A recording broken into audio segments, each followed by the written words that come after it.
దేవుని పరిశుద్ధ నామంలో కూడి ఉన్న సంఘమంతటికి నా యొక్క శుభములు తెలియజేసుకుంటున్నాను. మనము చదువుకున్న లేఖన భాగం ప్రత్యేకంగా ఉదయకాల సమయంలో మీతోని పంచుకోవాలనుకుంటున్నటువంటి వాక్యము ఏంటిదనగా, మొదటి శతాబ్దపు సంఘము నేటి దినాన 21వ శతాబ్దపు సంఘానికి మాదిరిగా పెట్టుకొని మొదటి శతాబ్దపు క్రైస్తవులు ఏ విధంగా వారు జీవించారో వారి వలె మనము కూడా జీవించాలనే తలంపు కలిగి వారిని గురించి, మొదటి శతాబ్దపు క్రైస్తవ సంఘమును గురించి ప్రత్యేకంగా వారికి ఎన్నో శ్రేష్టమైన గుణలక్షణాలు కలిగి ఉంటున్నారు. అందులో ఒక శ్రేష్టమైనటువంటిది ఏందనగా మంచి ప్రార్థనా పరులు. ఎవరు వింటున్నారా?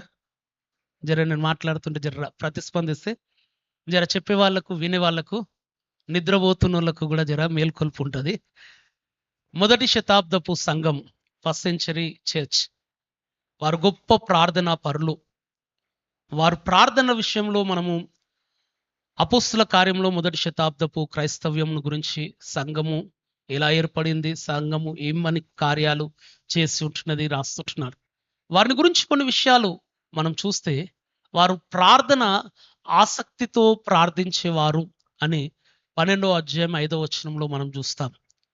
మనం చదువుకున్న ఇప్పుడు లేఖన భాగంలో మొదటి అధ్యాయము 14వ వచనంలో చూసినట్లయితే, వారు ఎలా ప్రార్థించేవారు అనగా ఏక మనస్సుతో ప్రార్థించేవారు. ఇంకొకటి, వారు ఎలాగూ ప్రార్థించేవారంటే ఎడతెగక ప్రార్థించేవారు. ఎందుకు ఈ మాటలు మనము జ్ఞాపకం చేసుకోబడుతున్నామంటే, మొదటి శతాబ్దంలో జరిగిన పరిచర్య, మొదటి శతాబ్దంలో దేవునికి వచ్చిన మహిమ తర్వాత దినాలలో, తర్వాత శతాబ్దాలలో కూడా జరిగింది. అడపాదడప అక్కడక్కడ చిన్న చిన్న కార్యాలు జరిగినాయి. కానీ అలాంటి ప్రభావము, అలాంటి శక్తితోని పరిచర్య జరగడము, అప్పుడు దేవుడు మహిమ పొందుకున్నంతగా మరలా తర్వాత దినాలలో పొందుకోకపోవడము మనం చరిత్రను గమనిస్తే చూస్తూ ఉంటున్నాం. అయితే దేవుని వాక్యం వింటున్నాం. మనం ఏదో పేరుకు క్రైస్తవులుగా బ్రతుకుతూ మన జీవితాలను అలాగూ కొనసాగించి మన జీవితము అయిపోయిన తర్వాత వెళ్ళిపోవడానికి కాదు ప్రభు మనల్ని సృష్టించింది. ఆయన మనల్ని ఎన్నుకున్నది, ఆయన మనల్ని ప్రత్యేకపరిచి ఆయన రక్తంతో మనల్ని కొని సంఘంలో పెట్టి ఉంటున్నది. మన పట్ల ఆయన ఉద్దేశం ఏమై ఉంటున్నది అనగా, మన జీవితాలు దేవునికి మహిమ తెచ్చేవిగా ఉండాలి. ఈరోజు హోరేబు సంఘముగా మనం ఇక్కడ కూడి ఉంటున్నాం. హోరేబు సంఘముగా మనము కూడా మొదటి శతాబ్దపు క్రైస్తవ యెరూషలేము సంఘమును మాదిరిగా పెట్టుకొని మన సంఘము కూడా ఆ విధంగా మాదిరిలో ముందుకు సాగాలి అని ఆశపడుతున్నాను. మొట్టమొదటిదిగా వీరిలో ఉన్నటువంటి ఒక మంచి ప్రార్థనా లక్షణము ఏంటిది అంటే, మొదటి అధ్యాయం 23 నుంచి 25వ వచనం వరకు గల వాక్య భాగంలో మనం గమనించి చూసినట్లయితే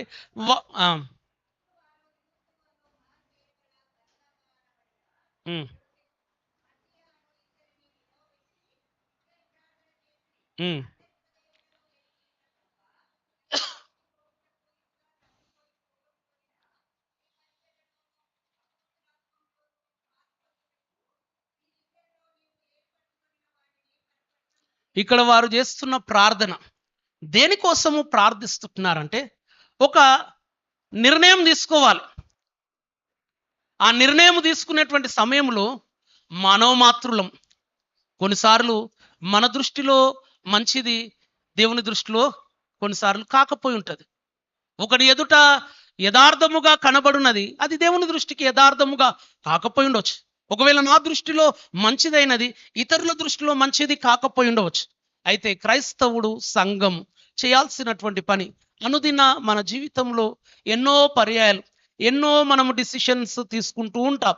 ఈ తీసుకునేటువంటి క్రమంలో మనము కొన్ని పర్యాయాలు మనం తీసుకున్న నిర్ణయాలను బట్టి ఏమవుతామంటే, కొన్నిసార్లు ఏమైపోతామంటే ఆ నిర్ణయాలు విఫలమైపోతాయి. ఎందుకు విఫలమైపోతాయి అంటే, తీసుకునే నిర్ణయాలు మన స్వశక్తి, స్వజ్ఞానము చేత, మన సొంత ఆలోచన చేత తీసుకునేవి గనుక ఏమైపోతుందంటే, మనము తీసుకున్నటువంటి నిర్ణయాలు కొన్ని పర్యాయాలు ఏమైతాయంట, ఫెయిలియర్స్గా మారుతాయి. మరి ఫెయిలియర్గా మారకుండా ఉండాలి, మనము తీసుకున్న నిర్ణయం సరి అయినదై ఉండాలి. తీసుకున్న నిర్ణయం చేత భవిష్యత్ కాలములో ఎన్నడూ కూడా ఏంటిదంట, పశ్చాత్తాప పడకుండా ఉండాలి అంటే మనం ఏం చేయాలి? ఏం చేసిరు మొదటి శతాబ్దం సంఘం? అలనాడు యేసు ప్రభువుతో ఉండునట్లుగా 12 మందిని ఆయన శిష్యులనుగా ఎన్నుకున్నాడు. ఆ 12 మందిలో ఒకడైనటువంటి ఇస్కరియోతు యూదా, అతనికి ఇవ్వబడిన గొప్ప ఆధిక్యతను అతడు తృణీకరించి కోల్పోయి తనను తాను ఆత్మహత్యగా చేసుకొని చనిపోయించున్నాడు. ఆ స్థానమును ఏం చేయాలంటే వాళ్ళు భర్తీ చేయాలి. భర్తీ చేయాలంటే ఎట్లా చేయాలి? ఎట్లా చేయాలంటే వారితో సమకాలికుడు ఒకడు ఉండాలి.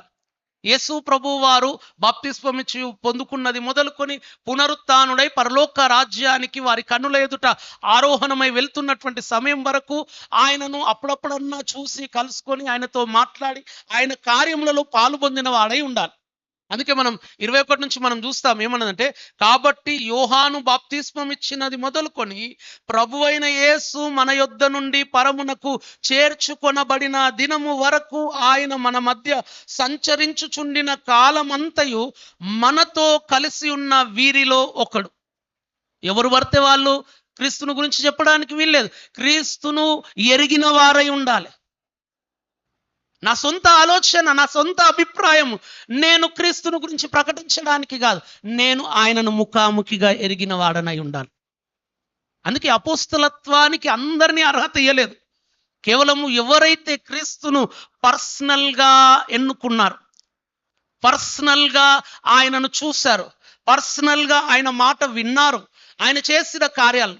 నిర్దినాల్లో కొద్దిమంది ఉట్టిగానే పేరుకి ముందు తలిగించేసుకుంటున్నారు. ఈ క్వాలిఫికేషనే ఉండదు వాళ్ళకు. ఏంటిది క్వాలిఫికేషన్? ఏం క్వాలిఫికేషన్ అంటున్నారు? చాలా మంది ఉన్నారు, 120 మంది ఉన్నారు మేడగదిలో. ఎవరికొకరికి ఇవ్వచ్చు కదా. ఏం చేసిరంట? ఈ అర్హత కలిగి ఉండాలి. ఏ అర్హత? ఆయన బాప్తిస్మము పొందుకున్నది మొదలుకొని, అంటే ఆయన పరిచర్య ప్రారంభం నుంచి ముగింపు వరకు ఆయనను ఎరిగి చూసి ఆయనతో సంచరించి ఆయన చేసిన కార్యములకు ప్రత్యక్ష సాక్షి. అందుకే దేవుని వాక్యంలో, స్వార్థల్లో, లేకపోతే చివరిగా యోహాను భక్తుడు తను రాస్తున్నటువంటి పత్రికలో కూడా తెలియజేస్తున్నాడు. మేము ఏదో కల్పనా కథలు, పిట్టే కథలు కాదు మీకు చెప్పేది. మేము కన్నవాటిని విన్నవాటినే చెప్తున్నాం. అంట ఉండెనంట, చేసిందంట, జరిగిందంట అంటే ఆ మాటకు విలువ ఉండదంట. ఒకప్పుడు ఆయన ఉండెనంట, అట్లా చేసినంట, గిట్లా జరిగిందంట అంటే ఏంటిది? ఈరోజు లోకంలో అవే నడుస్తున్నాయి. చూసినవంట అంటే లేదంట. నీకు ఎట్లా తెలుసు అంటే ఆయన చెప్పిందంట. ఆయన చూసినట్టు ఆయనకు తెలియదంట, ఆయన ఇంకొకరికి చెప్పిందంట.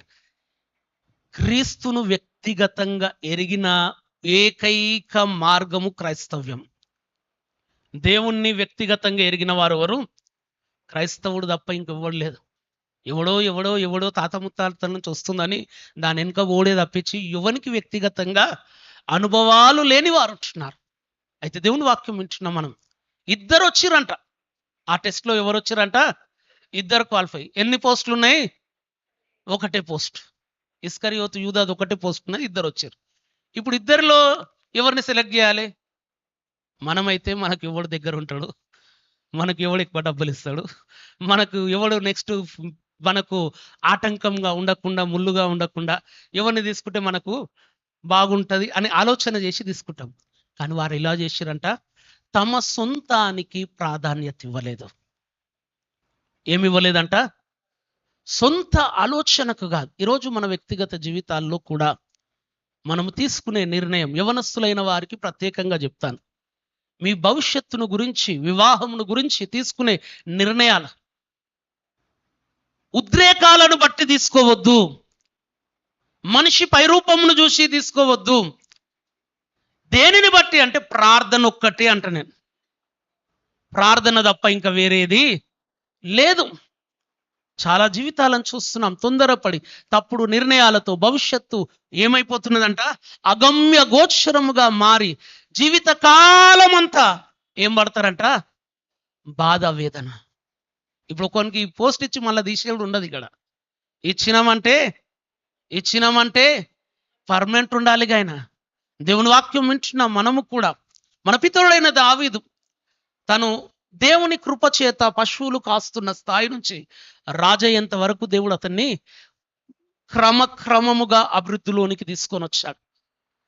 రెండో సమూయేలు గ్రంథంలో ప్రారంభ అధ్యాయులైన రాజు అవుతాడు. మొదటి సమూయేలు గ్రంథం అంతా కూడా ఆయన జీవితంలో ఆయన ఎలాంటి పరిస్థితుల గుండా వెళ్ళి ఉంటున్నాడు అనేది చూస్తాం. రెండో సమూయేలు ప్రారంభ అధ్యాయంలో సౌలు మరణించడము, తర్వాత దుఃఖించడం, తర్వాత దావీదును దేవుడు ఇశ్రాయేలుకు రాజుగా ఇవ్వడము, ప్రజలు ఆమోదంతో ఆయనకు పట్టాభిషేకము చేయడం, ఇవన్నీ జరుగుతున్నాయి.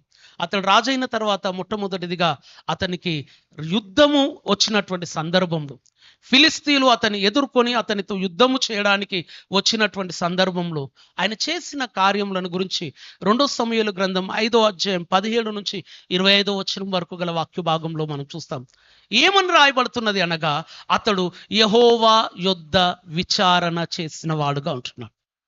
ఆయన యుద్ధములు చేసిన అలవాటు ఉన్నది. ఒకప్పుడు రాజు కాకముందు అరణ్యంలో తిరుగులాడుతున్నప్పుడు కూడా చిన్న చిన్న సైన్యములతోని 400 మంది గుంపుతోని యుద్ధాలు చేసి జయము పొందుకున్న అనుభవం గుండా వెళ్తున్నటువంటి వాడు ఇప్పుడు ఏమైపోయాడంట, 400 పోయి ఇప్పుడు ఏమైపోయిందంట, ఒక పెద్ద లక్షల సైన్యము, గుర్రములు, రథములు, మంచి ఇంతకుముందు ఏమో మొండి కత్తులు ఉన్నాయో, చిన్న చిన్న బాణాలు ఉన్నాయో, ఏంటిదంట ఈటలు ఉన్నాయేమో, కానీ ఇప్పుడు ఫుల్ ఎక్విప్డ్ ఏంటిదంట, మంచి ఆర్మీ, మంచి ఆయుధాలు అన్నీ ఉన్నాయి. ఇప్పుడు ఏం చేయాలి?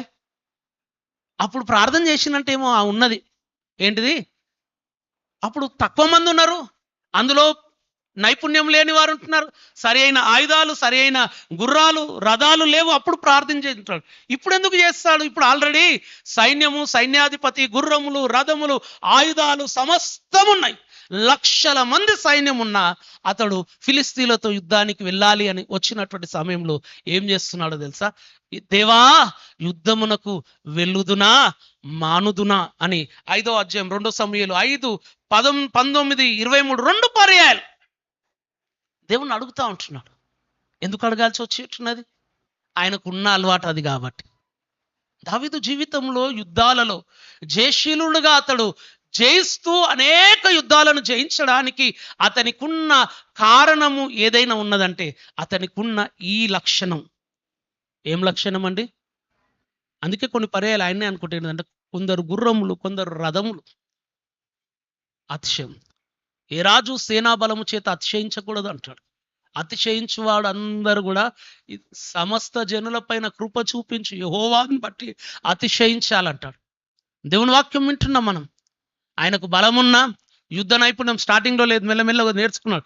అయినా ఏం చేసిండంట? ఆయన ఏం చేసిండు? దేవుని యొద్ద విచారణ. ఈరోజు మనకు కొంచెం ఉంటే చాలు, ఎవరిని అడగాల్సిన పని లేదు. ఏముంటే? కొంచెం ఉంటే తెలివి, కొంచెం తెలివి ఉంటే. నేను అంటాను, మనుషుని ఎవరిని అడగకున్నా పర్వాలేదు, దేవుణ్ణి అడగాలి. ఏం అడగాలి? దేవుణ్ణి అడగాలి. మన అనుదిన జీవితంలో ఎన్నోసార్లు మనకు నిర్ణయాలు తీసుకునే సమయాలు వస్తూ ఉంటాయి. కొన్నిసార్లు ఇన్స్టెంట్ వస్తాయి. తీసుకునే నిర్ణయం సరైనది కాకపోతే నష్టపోయే ప్రమాదం కూడా ఉంటున్నది. అందుకే ప్రతిరోజు ఉదయము లేవగానే దేవుని సన్నిధిలో ప్రార్థించాలి. అయ్యా, ఈరోజు నేను వెళ్తున్న ప్రతి స్థలములో, చేస్తున్న ప్రతి పనిలో, ఒకవేళ ఏదైనా నిర్ణయం తీసుకోవాల్సినటువంటి పరిస్థితి నాకు ఎదురైనప్పుడు నేను మంచి నిర్ణయము తీసుకున్నట్లుగా నాకు జ్ఞానము దయచేయండి, నన్ను నీ మార్గములో నడిపించుము అని ప్రార్థన చేయాలి. మొదటి శతాబ్దపు క్రైస్తవ్యము చేసినటువంటి పని ఏంటిదా? వారు దైవ నడిపింపు, దైవ చిత్తము కోసం కనిపెట్టుకొని దేవుని సన్నిధిలో ప్రార్థించి ప్రార్థన ద్వారా జవాబు పొందుకున్నారు. ఏం చేశారంట? 25వ వచనం, వారి ప్రార్థనకు జవాబు వచ్చినది ఏంటంట, అంతటా వారు వీరిని గూర్చి చీట్లు వేయగా మత్తీయా పేరుట చీటి వచ్చెను గనుక అతడు 11 మంది అపోస్తలులతో కూడా లెక్కింపబడను. వారు ప్రార్థన చేసి ఏం చేశారంట? మనం కూడా అదే చేద్దామా? ఆ దినాల్లో అదొక ఆనవాయితీ. ఏదైనా సమస్య పరిష్కారంకి అది చేసేవారు. మనకందరికీ ఒక మంచి ఉదాహరణ యోనా గ్రంథం 1వ అధ్యాయంలో 7వ వచనం. తార్షీషునకు పోతున్నటువంటి ఓడ ప్రయాణానికి ముందు వాతావరణం బాగుంది, ఏ విధమైనటువంటి ఏంటిదంట పరిస్థితులు ప్రకృతిలో కనబడతలేవు, మంచిగానే ప్రారంభించారు. అనుకోకుండా అకస్మాత్తుగా భయంకరమైన తుఫాను, ఆ తుఫానును తట్టుకోలేక ఓడ ముందుకు సాగలేక అది సతమతం అవుతున్న తరుణంలో వారికి కలిగిన సమస్త వస్తువులను నీళ్ళలో పడవేసిన అది తేలకపోవడాన్ని బట్టి వారికి ఒక నిర్ణయం వచ్చి ఉంటున్నారు. ఏదో ఒకటి మన మధ్యలో మనతో ఈ యొక్క తుఫాను రావడానికి కారణమైనటువంటి వాడు ఎవడో మన మధ్యలో ఉన్నాడు. వానిని బట్టి అయి తుఫాను వస్తుంది. వాడు ఎవడో తెలుసుకోవాలంటే ఎవడన్నా ఒప్పుకుంటాడా? ఇప్పుడు ఒకటి ఏమైనా పోయింది అనుకుందాం, ఎవడు తీసినట్టు ఎవడని చెప్తాడు, నేను తీసిన సార్, నా దగ్గరనే ఉంది సార్, నేనే దొంగనని ఎవడని ఒప్పుకుంటాడు? ఎవడు ఒప్పుకోడు. ఏం చేశారంట, ఈ ఓడలు ఎంతమంది ఎక్కిరు వాళ్ళ పేర్లు అందరి వాళ్ళ దగ్గర ఉన్నాయి. చీటీ రాసి చీటీ తీస్తే ఎవరి పేరు వెళ్ళిందంట, యోనా పేరు పైన వెళ్ళింది. తప్పు వచ్చిందా రైట్ వచ్చిందా? మిస్టేక్ అని వెళ్ళిందా రైట్ వచ్చిందా? ఆ చిట్టి లేచి నేను అనుకుంటాను, దేవా ఇలా ఎవడు దొంగనో ఎవరిని బట్టి ఇది వచ్చిందో మాకు తెలియదు, ఆ వ్యక్తి మాకు దొరికేటట్లు చేయని ప్రార్థన చేసి చిట్టి తీసిరు. దేవుడు ఏం చేసిండంటే ఇచ్చిండు, ఆ దొంగను పట్టించిండు. ఎవరు ఆ దొంగ? యోనా. పట్టుకున్నాక, ఎవరు బాబు నువ్వు, ఎక్కడి నుంచి వచ్చినావు, ఏంది నీ కథ, నీ పేరు వచ్చింది. నిజమే, ఆ దొంగని నేనే, ఆ చిట్టి కరెక్టే వెళ్ళింది అంటున్నాడు. చిట్టి ఏమొచ్చిందంట, ప్రార్థన చేసి తీసిరు కాబట్టి. అంటే మనం కూడా ప్రార్థన చేసి అవి చేయమని చెప్తలేను నేను, లాటరీలు ఆడి ప్రార్థన చేసి చిట్టీలు వేసి అవి చేసుడు కాదు. అక్కడ పరిష్కారం కాని పరిస్థితిలో ఆ దినాల్లో అది వాడుక కాబట్టి ఆ విధంగా చేశారు. ఏం జరిగిందంటే యోనా పేరు పైన వచ్చింది. తర్వాత ఎందుకు వచ్చింది, ఏం జరిగింది? ఇప్పుడు పరిష్కారం ఏంటిదంటే నన్ను తీసి ఎత్తి పడేస్తే అయిపోతుంది. అయిపోయిందా? అయిపోలేదా? అయిపోయిందా? ఇప్పుడు ఈయనను తీసుకొని అపోస్తులుగా చేరిస్తే అయిపోయింది పని. ఎలా వచ్చింది ఇది? ప్రార్థన చేశారు. వారి సొంత నిర్ణయమా, సొంత ఆలోచన? ఈరోజు దేవుని బిడ్డలమైనటువంటి మనము కూడా మన వ్యక్తిగత జీవితాల్లో ప్రత్యేకంగా సంఘముగా, మొదటి శతాబ్దపు సంఘము, క్రైస్తవ సంఘము ఏం చేసిందంట, నిర్ణయము తీసుకోవాల్సినటువంటి పరిస్థితి వచ్చినటువంటి సమయంలో వారు తీసుకున్నటువంటి నిర్ణయం ఏంటిదో తెలుసా? దేవా, మంచి వ్యక్తిని మాకు దయచేయము. నేటి దినాల్లో చాలా సంఘాల్లో కమిటీలు ఉంటాయి. ఏంటిదంట, నాయకులు ఉంటారు, president, secretary, treasurer, council member, committee member. వాళ్ళ చిట్టిలేసి పేర్లు వేసే దేవుడు ఎవ్వని పేరు తీసేటట్టు ఉన్నాడు ఇప్పుడు దినాల్లో. ఎవ్వడు అర్హత లేనివాడే ఉన్నాడు.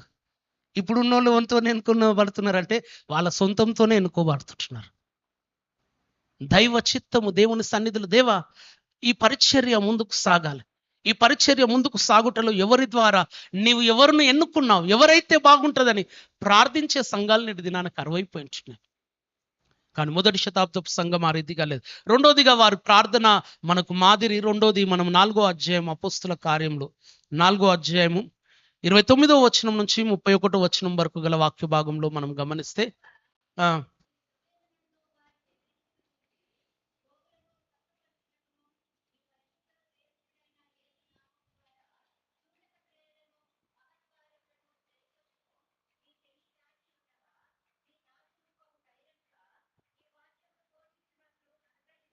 చాలు. ఇక్కడ వారు ఏమని ప్రార్థిస్తున్నారు అంటే దేవునికి ప్రార్థిస్తున్నారు. ఏమని? అయ్యా, వారి బెదిరింపులు చూసి మేము చేయాల్సిన పని చెయ్యకుండా ఆగిపోకుండా మేము ధైర్యంగా ఏం చేయాలంట, నీ వాక్యము ప్రకటించాలి. ఎందుకు ఈ ప్రార్థన చేయాల్సి వచ్చిందంటే వారికి ఆ సమయంలో బెదిరింపులు వచ్చి ఉంటున్నాయి. ఇదే అధ్యాయంలో మనం 18వ వచనం నుంచి చదువుకుంటే, అప్పుడు వారిని పిలిపించి మీరు యేసు నామమును బట్టి ఎంత మాత్రమును మాటలాడకూడదు, బోధింపను కూడదని వారికి ఆజ్ఞాపించిరి. అంటే సలహా ఇచ్చుడు కాదు, ఆర్డర్, మనకు చెప్పాలంటే వార్నింగ్ ఇచ్చారు. ఇంకొకసారి ఇక్కడ బైబిల్ పట్టుకొని కనబడితే, ఇంకొకసారి ఇక్కడ వాక్యము ప్రకటిస్తే, ఇంకొకసారి నీ నోట ఈ మాట మేము విన్నామంటే మంచిగా ఉండదు అనే మాట చెప్పారు. ఏం చేయాలి?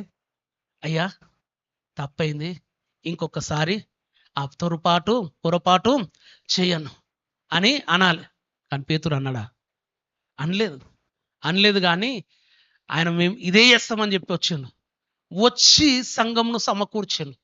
వారికి ఒక రిక్వెస్ట్ ఇచ్చేట్టు, ఏంటిదంట, ఇదిగో ఇట్లా జరిగింది పరిస్థితి, మరి ఏం చేద్దాం? ప్రార్థన చేద్దాం. దేనికోసం? మనల్ని ఆటంకపరుస్తున్నా, మనల్ని ప్రకటించొద్దని చెప్తున్నానికి నోరు పడిపోవాలి, చేయి పడిపోవాలి, కాలు పడిపోవాలి, ఇంకొకసారి వాడు మనల్ని ఆటంకపరచొద్దు అని ప్రార్థన చేసిరా. ఇవన్నీ ఉంటే ఉండని దేవా, కానీ వాటన్నిటి మధ్యలో మేము ధైర్యము చెడకుండా ధైర్యముగా ఇంకా నీ స్వార్థ ప్రకటించేటట్లు మాకు శక్తి దయచేయమని ప్రార్థించారు. మనం ఏమని చేస్తాం ఒకసారి ఆలోచించండి. అయ్యా, అక్కడ చాలా భయంకరులు, క్రూరులు, మూర్ఖులు, అది ఇది. వాళ్ళని ఏమన్నా చేసేయి, అడ్డు తొలగించేసేయి, అడ్డు తొలగించేమని ప్రార్థన చేయమని దేవుడు అంటలేడు. శత్రువును ప్రేమించి హింసించు వాని కోసం నీ పని నువ్వు చెయ్యి.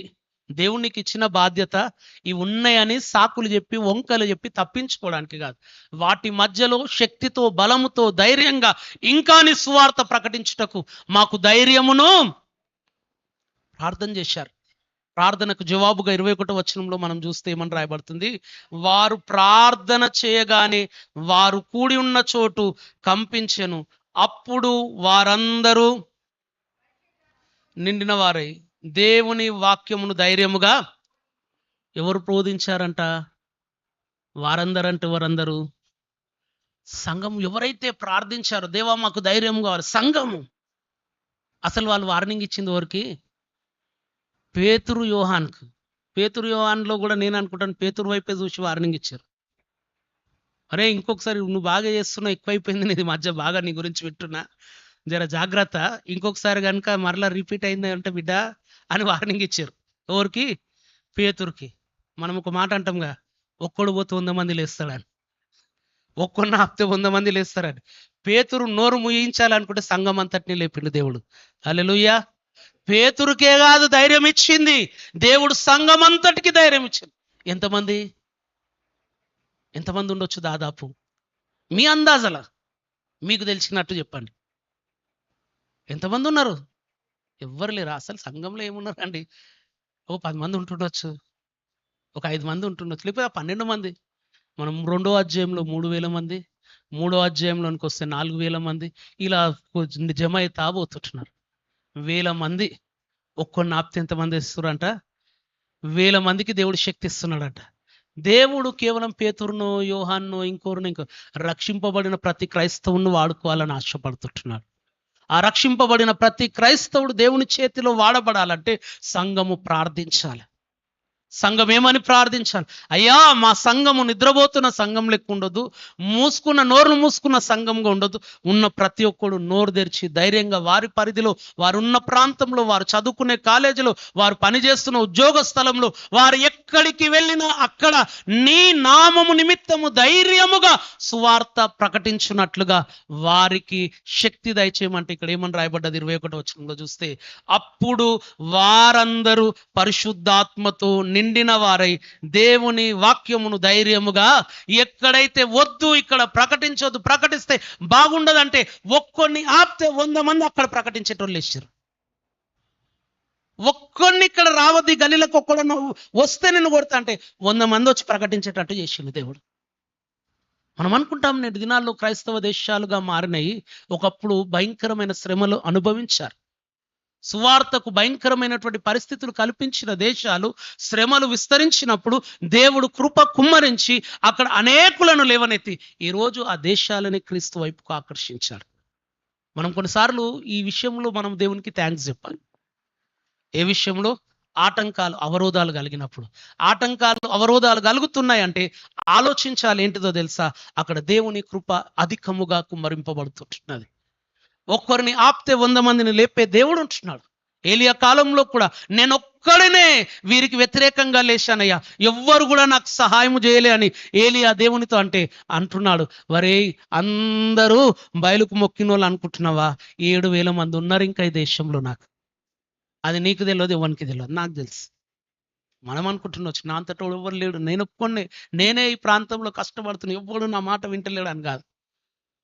రహస్యంగా ప్రభు కోసము రోషము కలిగి వారి వారి పరిధిలో క్రీస్తును పరిచయం చేస్తూ ప్రకటిస్తూ వారి స్నేహితులతోని, బంధువులతోని, ఇరుగు పొరుగు వారితోని నిందలు అవమానాలు భరించుకుంటూ కూడా క్రీస్తును ప్రకటించే వాళ్ళు ఉంటున్నారండి. బెదిరింపులకు కూడా భయపడకుండా దేవుని వాక్యం వింటున్నాం మనం. కారణం ఏంటిదంటే సంఘం వారి కోసం ప్రార్థిస్తుంటున్నారు.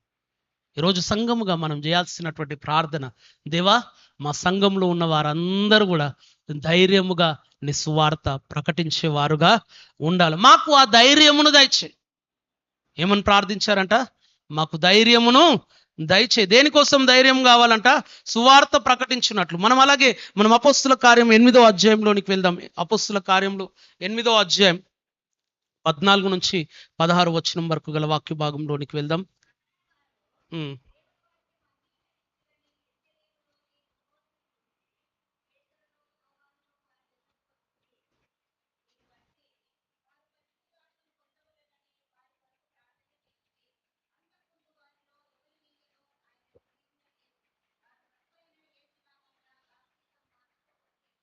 ఇక్కడ మనం గమనించి చూసినట్లయితే సమరయ ప్రాంతానికి ఫిలిప్పు అనేటువంటి ఏంటిదంట నాయకుడు పంపించబడతాడు, సువార్త ప్రకటిస్తాడు.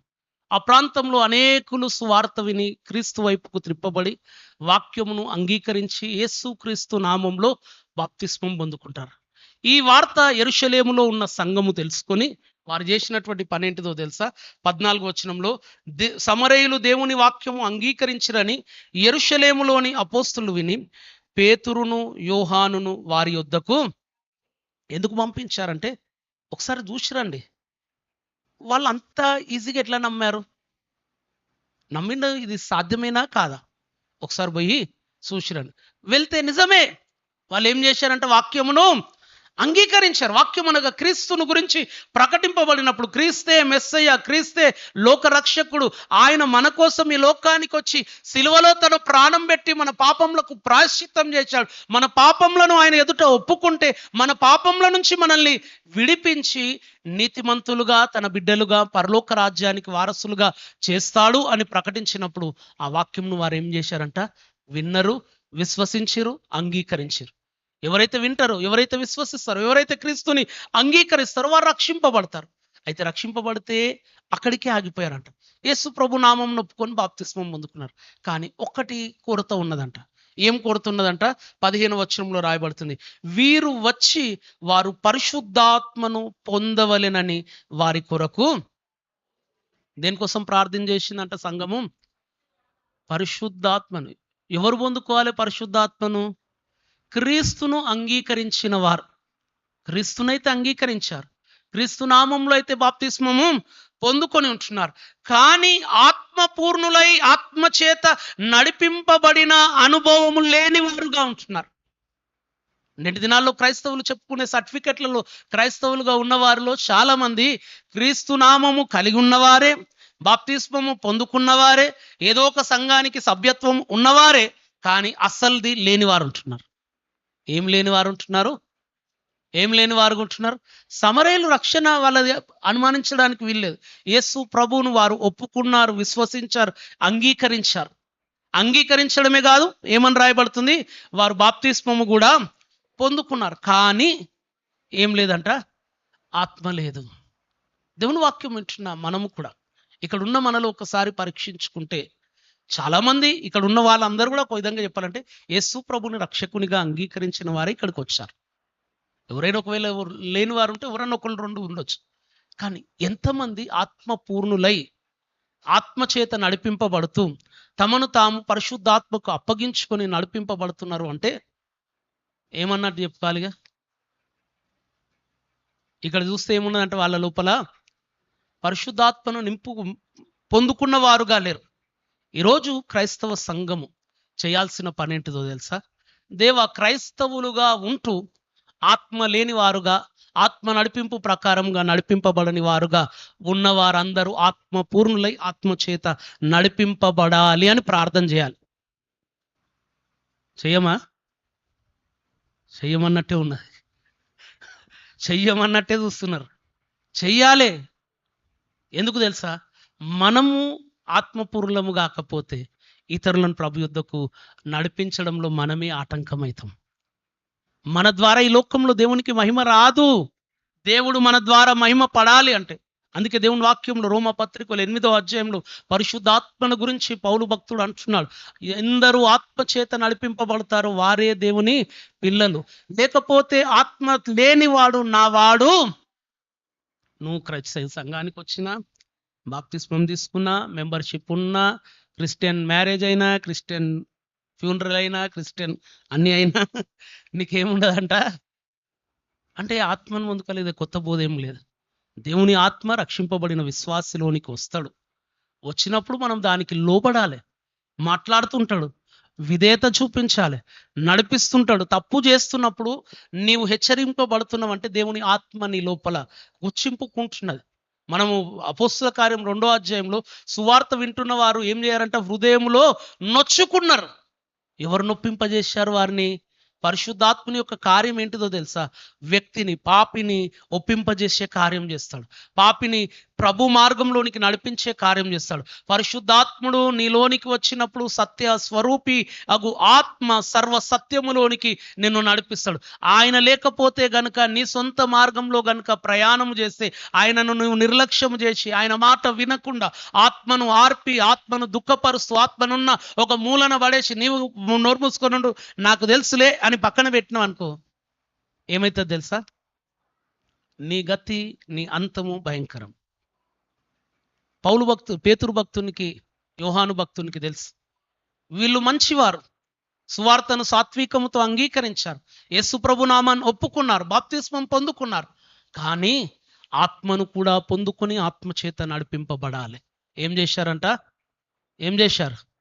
ప్రార్థన చేశారు. ఏమైంది అంటే 17వ వచనంలో రాయబడుతున్నది. ఏమంటే రాయబడుతుందంట,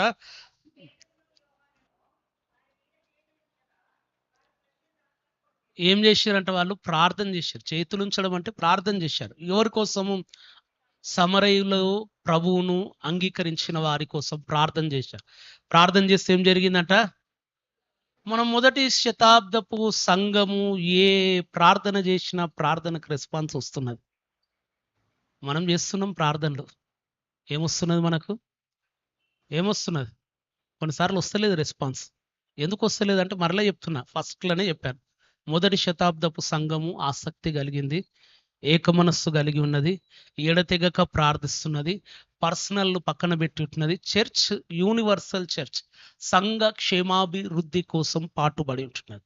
వ్యక్తిగతము అక్కడ లేదు. దేవుని నామము మహిమపరచబడాలి, అన్యులు రక్షింపబడాలి, సంఘము కట్టబడాలి, రక్షింపబడిన ప్రతి విశ్వాసి క్రీస్తు స్వారూప్యంలోనికి మలచబడి పరలోక రాజ్యాన్ని స్వతంత్రించుకోవాలి. అందరూ దానిపైన కాన్సన్ట్రేట్ చేసి ఉంటున్నారు. ఇప్పుడు 4 జమ అయితే 4 ఆలోచనలు, 10 మంది జమ అయితే 10 ఆలోచనలు, 100 మంది అయితే 10 గ్రూపులు. ఎవరిది వాళ్ళకు పొసకక పడక. దేవుని వాక్యం వింటున్నాం మనం. 1000 మంది ఉన్నారు కానీ ఏక మనస్సు ఉన్నారండి వాళ్ళు. ఎంతమంది ఉన్నారు? 10-20 మంది ఉన్నారా? మేడగదిలో 120. అది ప్రారంభం.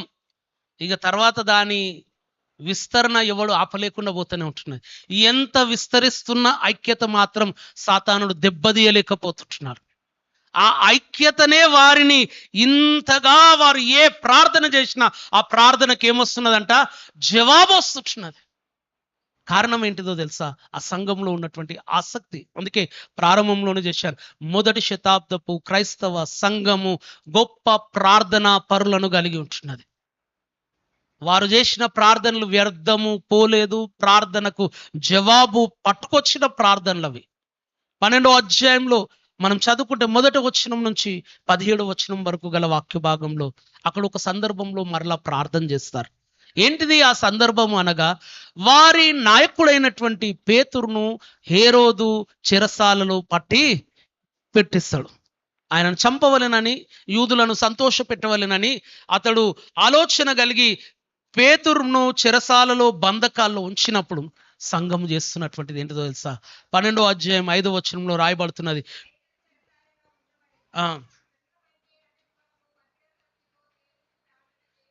12వ వచనంలో కూడా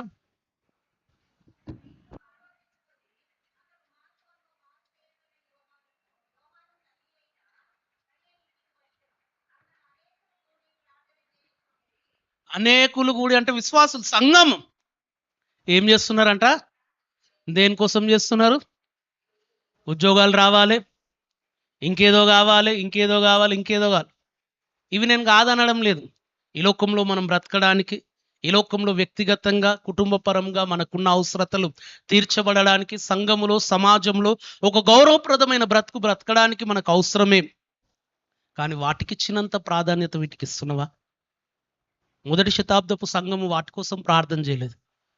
వారు తీసుకునే నిర్ణయాలు సరైనవిగా ఉండాలని ప్రార్థించారు.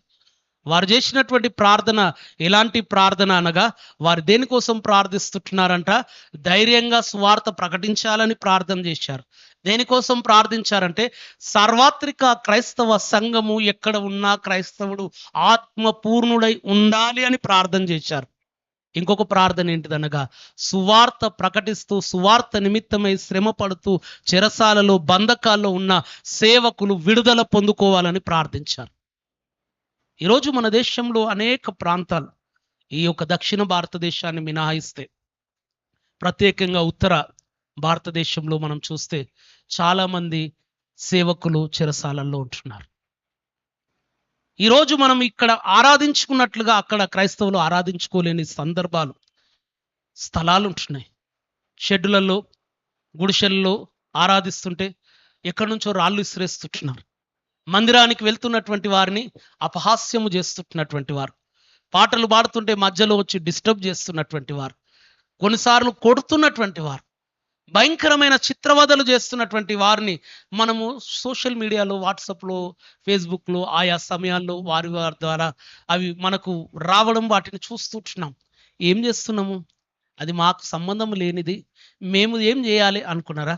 యెరూషలేములో ఉన్నటువంటి సంఘము సమరయలో ఎవరో యేసు ప్రభు నమ్ముకున్నారంటే, వాళ్ళు ఎవరో నమ్ముకుంటే మాకెందుకు, మేమేం చేయాలి దానికి అనుకున్నారా? వాళ్ళు ఏం చేశారంట? ఆ సంఘము పేతురు యోహాన్ను పంపించారు. అయ్యా, అక్కడ ఉన్నవారు క్రీస్తును నమ్ముకున్నారంట, క్రీస్తు వాక్యంను వారు విని లోబడి వారు ప్రభునామంలో బాప్తిస్మం పొందుకున్నారంట. ఒకసారి ఏంటిదో ఒకసారి వెళ్ళి అక్కడ పరిస్థితిని తెలుసుకొని రా అంటే, వారు వెళ్ళి విన్నది సత్యమే, యేసు ప్రభునందు విశ్వాసం ఉంచింది, అంగీకరించింది, తెలుసుకున్నారు. అది గమనించారు. వాళ్ళు ఏం చేశారంట? పరిశుద్ధాత్మ కోసం ప్రార్థించారు. ఇప్పుడు మరలా పేతురు భక్తుడు చెరసాలలో ఉన్నప్పుడు ఏం చేస్తున్నారంట? ప్రార్థిస్తున్నారు. ఎలా ప్రార్థిస్తున్నారు? అత్యాసక్తితోని అందరూ ప్రార్థిస్తున్నారు. ఈరోజు దేవుని వాక్యం వింటున్నాం. మనము సంఘముగా మనము ప్రార్థిస్తున్నామా? కూడుకున్నప్పుడు దేనికోసం ప్రార్థిస్తున్నాం? అయ్యా, మా కొడుకు బాగలేడు, మా పిల్లలకి అది లేదు, నాకు ఆర్థిక సమస్యలు ఉన్నాయి, అనారోగ్యం ఉంది, ఇది లేదు, అది లేదు. ఇవే యేసు ప్రభు వారు మత్తయి సువార్త 6వ అధ్యాయంలో ప్రార్థనను గురించి తెలియజేసినప్పుడు ఆయన చెప్పినటువంటి మాట మనం జ్ఞాపకం చేసుకోవాలి. ఏదో పేరుకు క్రైస్తవులుగా బ్రతుకుతే ప్రయోజనం లేదు. అందుకే మిమ్మును బట్టి, మన దేవుని నామము కాలము సమయమును బట్టి చూస్తే మనం ఎక్కడో ఉండాల్సిన మనం ఎప్పుడు కార్పెట్లనే కూర్చుంటున్నాం, ఎప్పుడు సేవకులు అవుతాం, ఎప్పుడు లేస్తాము, ఎప్పుడు దేవుని కోసం షైన్ అవుతాం. దేవుని వాక్యం వింటున్న మనము యేసు ప్రభు వారికి చెప్పాడు, ఏమి తిందుమా, ఏమి త్రాగుదుమా, ఏమి ధరించుకుందుమా అని మీ శరీరమును గురించి, మీ మనస్సును గురించి చింత పెట్టుకోకండి. మొదట నా నీతి, నా రాజ్యమును దేనికోసం ప్రార్థన చేయాలి? ఆయన నీతి, ఆయన రాజ్యము ఈ దేశంలో, ఈ రాష్ట్రములో, ఈ ప్రపంచంలో ఎలా విస్తరించాలి, ఎవరి ద్వారా విస్తరిస్తారు? ఈ విస్తరిస్తున్నటువంటి వారికి ఏమైనా ఆటంకాలు కలుగుతున్నాయా? ఆటంకములలో నుంచి వారు ఏ విధంగా విడుదల పొందుకోవాలో దేవాన్ని కృపచేత వారిని విడిపించు. ప్రార్థిస్తున్నామా? చూస్తున్నాం, షేర్ చేస్తున్నాం, లైక్ కొడుతున్నాం, కామెంట్ కొడుతున్నాం. శ్రమలను గురించి, పర్సిక్యూషన్ గురించి వచ్చినప్పుడు దాంతోనవుతుందా? ఏమన్నా దేంతోనవుతుంది? మరి దేంతోనవుతుంది? మరి చేస్తున్నామా? చెప్తున్నారా ఆన్సర్? మరి చేస్తున్నారా? మొదటి శతాబ్దపు సంఘము చేసింది. ఏం చేసింది? పేతురు భక్తుడు చెరసాలలో ఉన్నాడు, అత్యాసక్తితో ప్రార్థిస్తున్నారు. వారందరూ ఒక గదిలో కూడుకొని రాత్రికాల సమయము ప్రార్థిస్తున్నారు. ప్రార్థన చేస్తుండగా దేవుడు కార్యం ప్రారంభించాడు. మనం అదే అధ్యాయంలో మనం చూస్తే 7 నుంచి 10 వచనం వరకు ఉంటుంది. అవన్నీ కాదు కానీ 17 వచనంలోనికి మనం వస్తే, అపోస్తుల కార్యములు 12-17 వచనంలో చూస్తే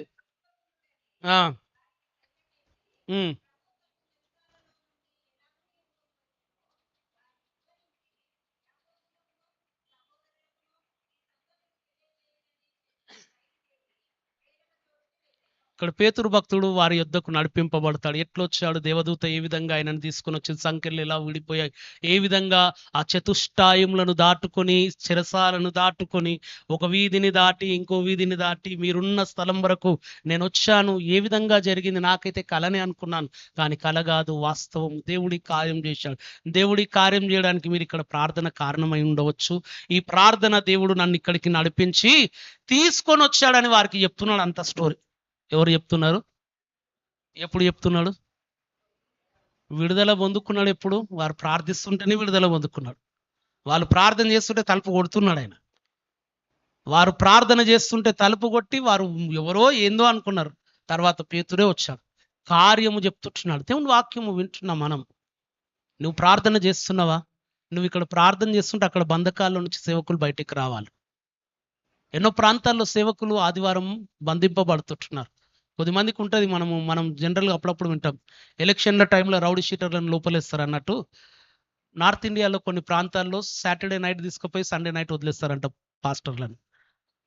ఇప్పుడు సాటర్డే నైట్ తీసుకుపోయి సండే నైట్ లేకపోతే మండే మార్నింగ్ చేసుకొని రా, ఎట్లా చేసుకుంటారో ఆరాధన. ఎందుకు? ఇక సండే లేకపోతే చర్చ్ నడవదు, సండే లేకపోతే ఇక్కడ ప్రార్థన ఉండదు, సండే లేకపోతే ఆరాధన ఉండదు. అట్లా చేస్తున్నారు. మరి నువ్వు ప్రార్థన చేస్తున్నావా? మనం ప్రార్థన చేస్తున్నాం. మనం ప్రార్థన చేస్తే ఆడ బంధకాలు ఉన్నవారు విడుదల పొందుకొని సండే ఆరాధనలో జరగాలి. ఆటంకపరుస్తున్న వారు సైతం వచ్చి కూర్చోవాలి అక్కడ. వాళ్ళు కూడా ఈ కార్యములకు సాక్షులుగా మారాలి. వీళ్ళు ప్రార్థన చేస్తుంటే జరిగింది కార్యం. తెల్లారి లేచినాక రాజు కాడి నుంచి అందరికీ గలిబిలి ప్రారంభం. ఎట్లెళ్ళిపోయినరా? అరే అన్ని బాగానే ఉన్నాయి, అందరు బాగానే ఉన్నారు, లోపల ఉన్నోడు ఎలా వెళ్ళిపోయిండు? దైవ కార్యము అలాగుంటది. దేవుడు కార్యం ఎప్పుడు చేస్తాడో తెలుసా? సంఘము ప్రార్థించినప్పుడు. చేస్తున్నావు ప్రార్థన? పౌలు భక్తుడు తెస్సలోనిక సంఘానికి ఆయన వేడుకుంటాడు. దేనికోసం? కష్టాల్లో ఉన్నా, ఇబ్బందిలో ఉన్నా, తినడానికి ఇబ్బంది అవుతుంది, వస్త్రాలు చక్కగా లేవు, ఏమన్నా ఏమంతోనన్నా పంపియండి అని ఆయన అడిగిండా? దేనికోసం అంటే, సహోదరులారా మా కోసం ప్రార్థన చేయండి.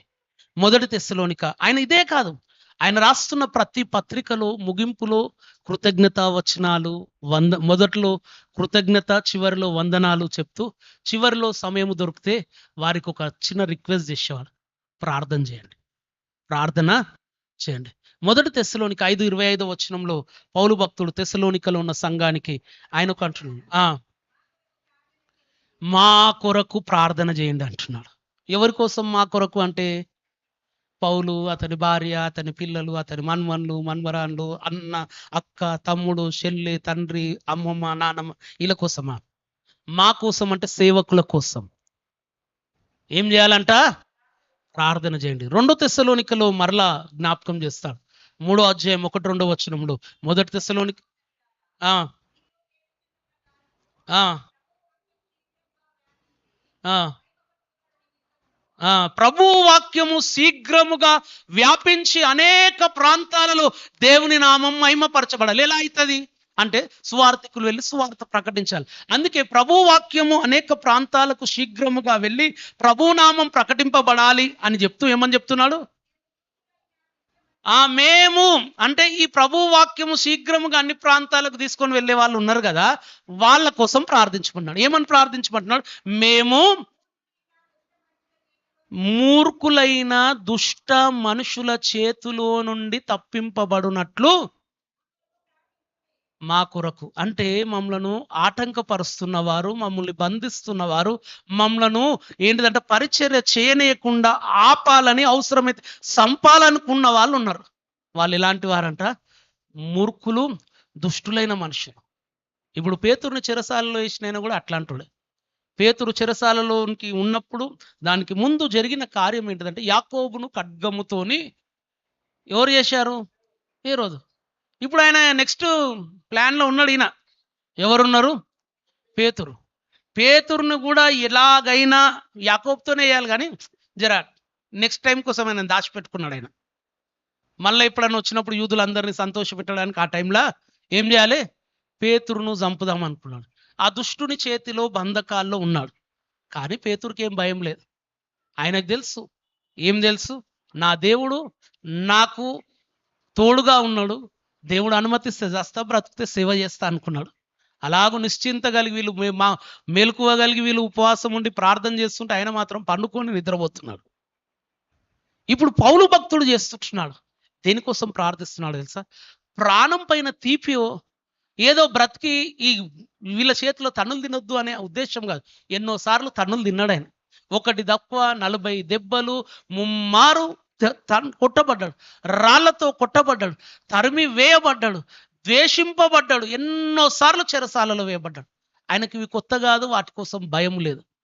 ఆయనకున్న ఆశ ఒకసారి మనం తెలుసు, ఫిలిప్పీ పత్రిక 1:21 నుంచి అట్లా ఉంటుంది, 20, 21, 22 ఏంటంటే, బ్రతుకుట క్రీస్తే చావైతే అని చెప్తూ ఒక ఆశ ఆయన చెప్తాడు. ఒకవేళ నేను బ్రతుకుతే ఇంకొంచెం ఎక్కువ సేవ చేస్తా, చచ్చిపోయి తొందరగా దేవుని దగ్గరికి వెళ్ళాలని ఉంది అంటాడు. ఇంకొక పక్క మనసు ఏమంటున్నదంట, ఇంకొంచెం కాలం ఉండి పరిచర్య. ఈ మనసు ఏంటిదో తెలుసా? పరిశుద్ధాత్మ దేవుడు ఆయనను ప్రేరేపిస్తుంటున్నాడు. ఇంకొంచెం కాలం ఉండాలి, నువ్వు క్రీస్తును నువ్వు తీసుకొని వెళ్ళాలి. మరి వెళ్ళాలంటే ఇన్ని ఆటంకాలు. ఏం కాదు, నేనున్నా. ఏం కాదు, వాళ్ళ ప్రార్థనలు ఉన్నాయి. ఎవరి ప్రార్థన ఉన్నది? ఎవరి ప్రార్థన ఉన్నది? ఈరోజు క్రైస్తవ సమాజానికి, సేవకులకు, సంఘముగా మనము ఇవ్వవలసినది ఏదేంటంటే డబ్బులు కలెక్ట్ చేసి ఎక్కడికి పంపించుడు కాదు. కోర్స్ అలా చేసినా మంచిదే, కాదంటలేను. కానీ మొట్టమొదటిదిగా ప్రార్థన చేయాలి. ఏం చేయాలి? ప్రార్థన చేయాలి. వారు చేశారండి. వారు ప్రార్థనలు చేస్తుంటే దేవుడు వారి ప్రార్థనలకు ఏం చేశాడు? ఇప్పుడే చదువు. పేతురు భక్తుని కోసం వారు రాత్రి ప్రార్థిస్తుంటే ఆ జవాబు వాళ్ళని వెతుక్కుంటూ వాళ్ళ ఇంటికి వచ్చింది. ఏడికి వచ్చింది జవాబు? ఎవరో వచ్చి చెప్తే వింటే అది సగం సగమే ఉంటుంది. పేతురు వచ్చి చెప్పిండు, నన్ను దేవుడు విడిపించాడు. దేవుని వాక్యం వింటున్న మనమందరం కూడా మొదటి శతాబ్దపు సంఘం ఏ విధముగా దేనికోసం ప్రార్థించారు? ఈరోజు మన వ్యక్తిగతంగా ఒకసారి పరీక్షించుకుందాం. ఇక్కడ ఉన్న మనం అందరం ప్రార్థించేవాళ్ళం. ఈ అంశాల కోసం ఎంతమంది ప్రార్థిస్తుంటున్నారు? ఏ అంశాల కోసం? దేవా, నేను చేసే ప్రతి పనిలో, తీసుకునే ప్రతి నిర్ణయంలో నీ చిత్తము నా జీవితంలో ప్రయారిటీ.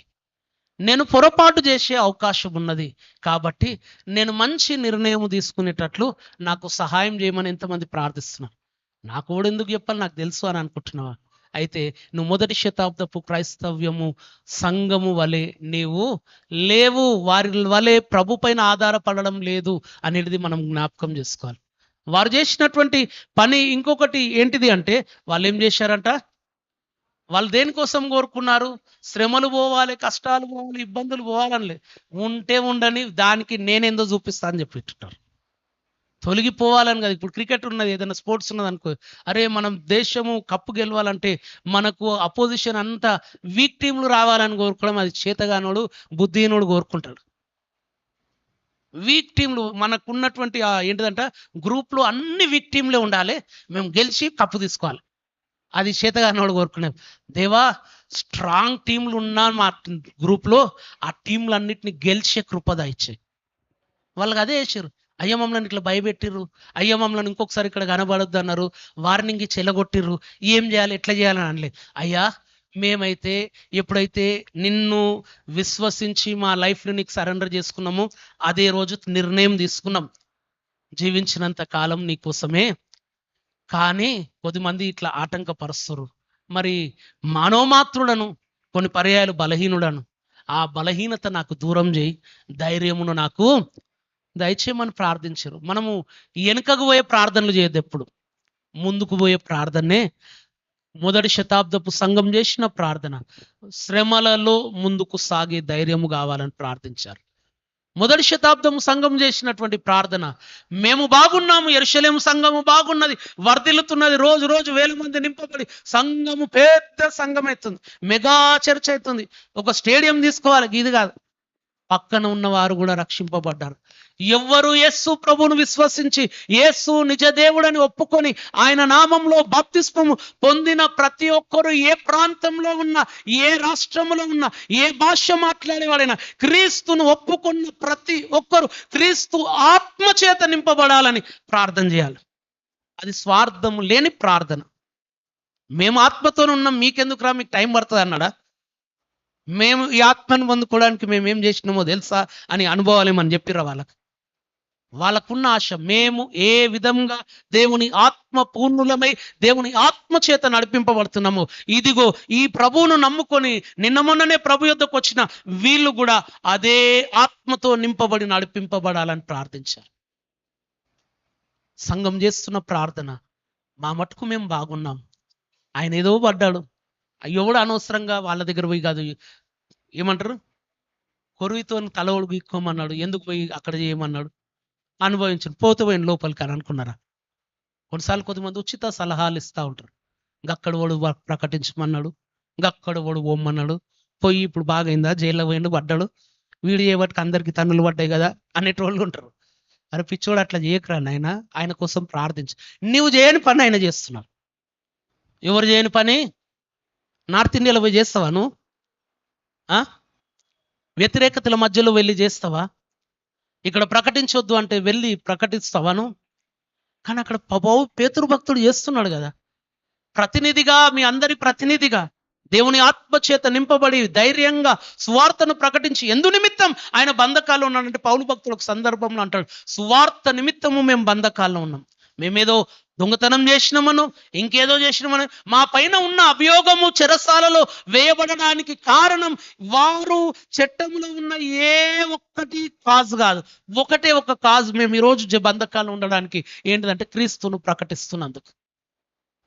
దొంగలు విడుదల పొందుకోవాలి, వ్యభిచారులు విడుదల పొందుకోవాలి, అన్యాయం చేసిన నీరవ్ మోదీ, లలిత్ మోదీ, దేవా ప్రభుత్వం క్షమించి వాళ్ళని, వాళ్ళ పైన ఉన్న కేసులు కొట్టేసి మళ్ళా దేశంకి వచ్చేటట్లు చేయి దేవా అని ప్రార్థన చేస్తే కాదు, వారి కోసం కాదు, మంచి నిమిత్తం శ్రమ అనుభవిస్తున్న వారి కోసం, తప్పు చేయకుండా మంచి కోసం బంధకాల్లో ఉన్నవారు విడుదల పొందుకోవాలని ప్రార్థన. మరి ప్రాముఖ్యంగా సువార్త వ్యాపకం కోసం కష్టములు, శ్రమలు, ఇబ్బందులు, అవమానాలు, బంధకాల్లో ఉన్న వారి కోసం ఏం చేయాలి? ఏం చేయాలి? మరి చేస్తున్నారా? చేస్తారా? ఇప్పుడన్నా గుర్తున్నాయా? దేనికోసం చేస్తారు? ఉద్యోగం రావాలి, నాకు ఉద్యోగంలో నాకు ప్రమోషన్ రావాలి, నాకున్న అప్పులన్నీ పోవాలి, నేనున్న ఏరియాలో నా అంత స్టేజ్లో ఎవడు ఉండకూడదు, ఇవైతే చెప్పకుండా చేస్తాం, చెప్పకుండా చేస్తారు. ఇది చేయమని ఎక్కడ లేదు, అయినా మనము చేస్తాం. అంటే చెయ్యొద్దు, ఉండొద్దు అని కాదు, మరలా చెప్తున్నాను, క్రైస్తవుడు తలగానే ఉండాలి, తోకగా ఉండొద్దు. కానీ మొదటి ప్రయారిటీ మొదటి శతాబ్దం సంఘం వారి యొక్క ప్రయారిటీస్ ప్రేయర్లో ఏంటిదంటే స్పిరిచువల్ థింగ్స్. పౌలు భక్తుడు అంటాడు, శరీరానుసారులు శరీర విషయముల మీద, ఆత్మానుసారులు ఆత్మీయ విషయముల మీద మనస్సునుంచుతారు. వారు ఆత్మపూర్ణులైన సంఘము గనుక ఈ విషయాల కోసం ఎలా ప్రార్థించారు? ఆసక్తి, ఏక మనస్సు, ఎడతెగక. మనకు సమస్య వస్తే, మనకు కష్టం వస్తే, మనకు నష్టమైతే ఆసక్తి వస్తుంది, ఎడతెగకు వస్తుంది, కన్నీళ్ళు వస్తాయి, ఉపవాసం వస్తాయి, అన్నీ వస్తాయి. కానీ సంఘము కోసం, సమాజం కోసం ఇవేమి రావు. అలాగా కాదు. నేను ఈ రోజు నుంచి పని చేస్తా. ఏ రోజు నుంచి చేస్తారా? నిజంగా ఎంతమంది చేస్తారు? జర గట్టిగా పైనకి కనబడేటట్టు. మీరు మాట ఇచ్చినాక తప్పితే అబద్ధికులు పరలోక రాజ్యం బోరని పరలోక ప్రకటనలో ఉంది. అబద్ధికులు పరలోక రాజ్యం ఎంతమందికి పోవాలని ఉంది చెప్పండి ఇప్పుడు. మరి చేయలేపినాక చేయకపోతే చెయ్యాలి. నీకు ఇందులో నా కోసం, ఇప్పుడు వీళ్ళు చేసింది వాళ్ళ కోసం ఒకటని ఉందా? వాళ్ళ కోసం అంటే దేవుని పరిచర్య, దేవుని రాజ్యం విస్తరణ, దేవుని నామం ప్రకటింపబడ, దేవుని నామానికి మేము ఇంతకుముందు చెప్పాను, మరలా చెప్తున్నాను, నీ కోసం నువ్వు చేయకుండా దేవుడు నీకు ఇస్తాడు. నా నీతి, నా రాజ్యాన్ని వెతుకు, అప్పుడు అవన్నీ నీకు ఏవన్నీ అనుగ్రహించబడుతుంది. నీకు ఫైనాన్షియల్ ప్రాబ్లం ఉందా? తీసేస్తాడు. హెల్త్ ప్రాబ్లం ఉందా? తొలగిస్తాడు. నీ జాబ్లో నీకు ఏమైనా ఆటంకాలు ఉన్నాయా? తొలగిస్తాడు. చదువులో జ్ఞానం తక్కువ ఉందా? జ్ఞానం ఇస్తాడు. ఏదైతే అడగాలని అడగలేకపోయావో, వాటిని కాదని వీటి కోసం ప్రార్థన చేసావో, అవి అడగక మునుపే దేవుడు నీకు అనుగ్రహిస్తాడు. కానీ వాటినే అడిగి దీన్ని చేయకపోతే అవి వస్తాయో రావో నాకైతే తెలియదు. ఏవి వస్తాయో రావో నువ్వు అడిగినాయి. కానీ వీటిని చేస్తే మాత్రం నువ్వు అడగక ముందే దేవుడు వాటిని అనుగ్రహిస్తాడు. ఒక మాట చివరిగా బైబిల్లో నుంచి మరలా ఒక మాట చెప్పి ముగిస్తాను. 18, 19, 20 గుర్తుపెట్టుకోండి. ప్రార్థన చేసేటప్పుడు ఏం గుర్తుపెట్టుకోవాలి? ఏంటిది 18, 19, 20? మత్తయి సువార్త 18వ అధ్యాయం 19వ వచనం, 20వ వచనం. మత్తయి సువార్త 18వ అధ్యాయము 19వ వచనం, 20వ వచనం. యేసు ప్రభు చెప్తున్నాడు ఆయన శిష్యులతో, అంటే సంఘమే అనుకోవాలి. శిష్యులు అంటే ఎవరు?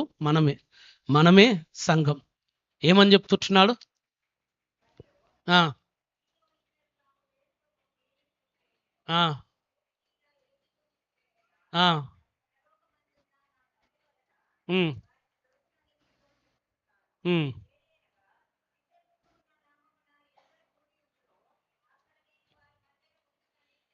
సంఘము ఏకీభవించి ప్రార్థన చేస్తే ఆ ప్రార్థనకు దేవుడు ఇద్దరు ముగ్గురు ఏకీభవించి, ఇంకొక సువార్తలో రాయబడుతుంది ఏంటంటే, ఏది బంధిస్తే ఏమవుతుంది? విడుదల చేస్తే. ఎవరు చేస్తే? సంఘం. ఇప్పుడు నేను ఇండివిజువల్ వ్యక్తులను గురించి, పేతురు ఎట్లా ప్రార్థన చేసిండు, పౌలు ఎట్లా ప్రార్థన చేసిండు, బర్నబా ఎట్లా ప్రార్థన చేసిండు, ఫిలిప్ ఎట్లా ప్రార్థన చేసిండు, స్టెఫెన్ ఎట్లా ప్రార్థన, ఇండివిజువల్ చెప్పలే నేను ఇప్పుడు అన్ని. సంఘము చేసిన ప్రార్థన. సంఘము అంటే ఇద్దరైనా, ముగ్గురైనా, 100 మంది అయినా, 1000 అయినా, 1,00,000 అయినా, ఏక మనస్తోని ఐక్యతతో. ఇప్పుడు మీరు ఇంతకుముందు చేసిన ప్రార్థన కూడా అదే. నీ పక్కనతోని చేయబట్టుకొని ప్రార్థన చేశావు, ఏక మనసుతో చేస్తే అది అంగీకరించబడుతుంది.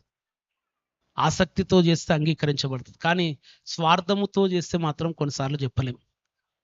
ఇక్కడ యేసు ప్రభువే ప్రామిస్ చేస్తున్నాడు. ఏమని ప్రామిస్ చేస్తున్నాడు? ఏకీభవించి, సంఘము ఏకీభవించి ప్రార్థిస్తే అడిగిన ప్రతీది ఏమవుతుందంట? అనుగ్రహించబడుతుంది. దేవుని వాక్యం విన్న మనము కూడా తలలు వంచి కన్ను మూసుకొని ఒకసారి మనల్ని మనం పరీక్షించుకుందాం. సంఘముగా, హోరేబు సంఘముగా మనం ఇక్కడ కూడి ఉంటున్నాం, మనం ప్రార్థిస్తున్నాం. అయితే ప్రార్థిస్తే దేనికోసం ప్రార్థిస్తున్నాం? నీ ప్రార్థనలో ప్రయారిటీ లిస్ట్లో ఏమున్నాయి? మొదటి శతాబ్దపు సంఘము ప్రయారిటీ లిస్టులో మనం చూసినట్లయితే, అయ్యా మా అనుదిన జీవిత ప్రయాణంలో మేము ఎదుర్కొనే సమస్యలలో, తీసుకునే నిర్ణయాలలో నీ చిత్తము మాత్రమే మా జీవితంలో జరగాలి. నీ చిత్తము జరిగించుటకు మాకు కృపను దయచేయం. మా వలన పొరపాటు నిర్ణయాలు, తొందరపాటు నిర్ణయాలు జరగకుండా కృప చూపించమని ప్రార్థించారు. మొదటి శతాబ్దపు సంఘము ప్రార్థించినటువంటి ప్రార్థన, అయ్యా సువార్త వ్యతిరేకతల మధ్యలో నీ సువార్తను ధైర్యంగా ప్రకటించే ఆ ధైర్యమును మాకు దయచేయమని ప్రార్థించారు. మొదటి శతాబ్దపు సంఘము ప్రార్థించిన ప్రార్థన, అయ్యా నీ పేరు పెట్టబడిన ప్రతి ఒక్కరు కూడా నాయనా నీ ఆత్మ చేత నింపబడి, నీ ఆత్మ చేత నడిపింపబడి సంపూర్ణ క్రైస్తవులుగా, సంపూర్ణ శిష్యులుగా ఈ భూలోకంలో నీకు మహిమ తెచ్చేవారుగా ఉండాలి అని ప్రార్థించారు. మొదటి శతాబ్దపు సంఘము ప్రార్థించింది.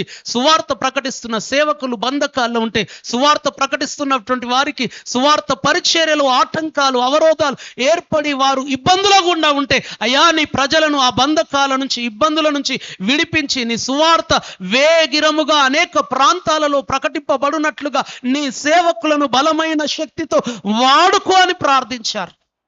ఈరోజు హోరేబు సంఘముగా మనము కూడా చేయాల్సిన ప్రార్థన ఏంటిది అంటే, సార్వత్రిక సంఘం, క్రీస్తు శరీరము, అది ఎక్కడ ఉన్నా ఆ సంఘము తీసుకునే ప్రతి నిర్ణయం దైవ చిత్తానుసారమైనదై ఉండాలి. సంఘంలో క్రీస్తు రక్తము చేత కొనబడిన ప్రతి ఒక్క వ్యక్తి ధైర్యముగా స్వార్థ ప్రకటించేవాడుగా ఉండాలి. క్రీస్తును ఎరిగి క్రీస్తు నామమును ఒప్పుకొని బాప్తిస్మం పొందుకున్న ప్రతి వ్యక్తి ఆత్మ పూర్ణుడై ఆత్మ చేత నడిపింపబడాలి. సేవకులందరూ బంధకాల నుంచి విడుదల పొందుకొని, దేవుడు వారి ద్వారా ఏ ప్రాంతాల్లో సువార్త ప్రకటించడానికి వారిని ఎన్నుకున్నాడో ఆ సువార్త ప్రకటించడానికి అడ్డు ఆటంకము పోవాలి అని ప్రార్థించాలి. ఈరోజు దేవుని వాక్యం విన్నా మనమందరం ఒక నిమిషం, ఒక 2 నిమిషాలు, 3 నిమిషాలు నీ ఉన్న స్థలంలోనే ఈ 4 అంశాల కోసం ప్రార్థించు. ప్రభువా, క్రైస్తవుడు సంఘము తీసుకునే ప్రతి నిర్ణయం సొంత ఆలోచన బట్టి గాక, దావీదు వలె యెహోవా యొద్ద విచారణ చేసి నీ నడిపింపు ప్రకారంగానే ముందుకు సాగాలి. ప్రార్థన చేయండి. దేవా, నేను కూడా నా వ్యక్తిగత జీవితంలో తీసుకునే నిర్ణయం నా సొంత నిర్ణయం కాకుండా అది నీ నిర్ణయమై ఉండునట్లుగా ప్రార్థన పూర్వకంగా నేను చేసే ప్రతి పనిని, తీసుకునే ప్రతి నిర్ణయాన్ని తీసుకున్నకు నాకు సహాయం చేయి.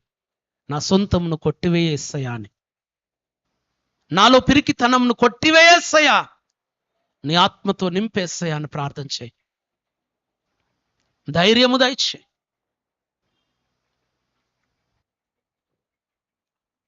అయ్యా, నీ నామం పెట్టబడిన ప్రతి ఒక్కరు క్రైస్తవుడు నీ ఆత్మపూర్ణులై ఉండాలి ఎస్సయ్యా. ప్రార్థన చేద్దాం.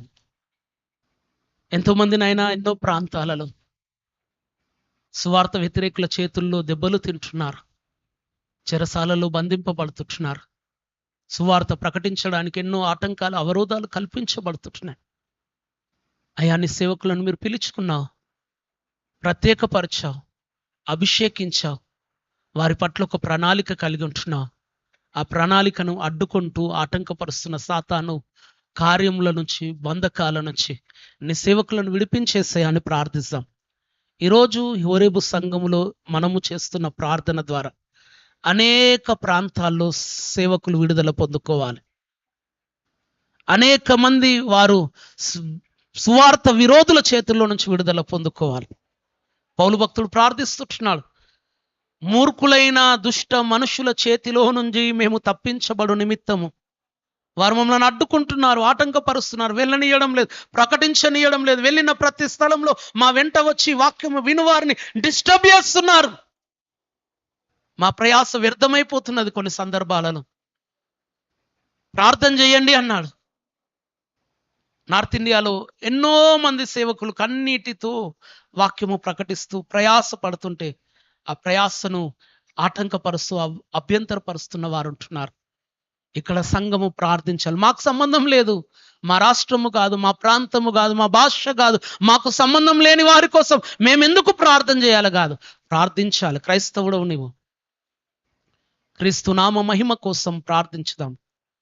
దేవుని అడుగుదాం, దేవా ఈ యొక్క కార్యంలో మా సంఘములో, మా విశ్వాసులలో మొదటి శతాబ్దపు క్రైస్తవ సంఘము కలిగి ఉన్న ఆ భారము, ఆ ప్రార్థనాత్మ, గొప్ప ప్రార్థనా పరులను 21వ శతాబ్దంలో హోరేబు సంఘములో ఉన్న ప్రతి విశ్వాసికి మీరు అనుగ్రహించమని ప్రార్థిస్తాం.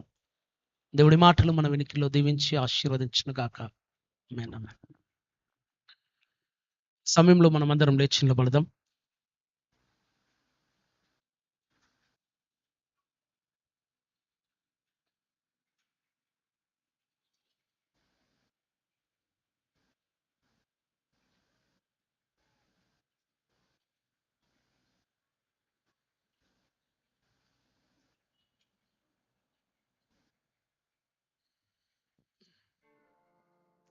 పాటల పుస్తకంలో 239వ పాట, మొదటి వచనము, 4వ వచనము, 7వ వచనం పాడుకుందాం.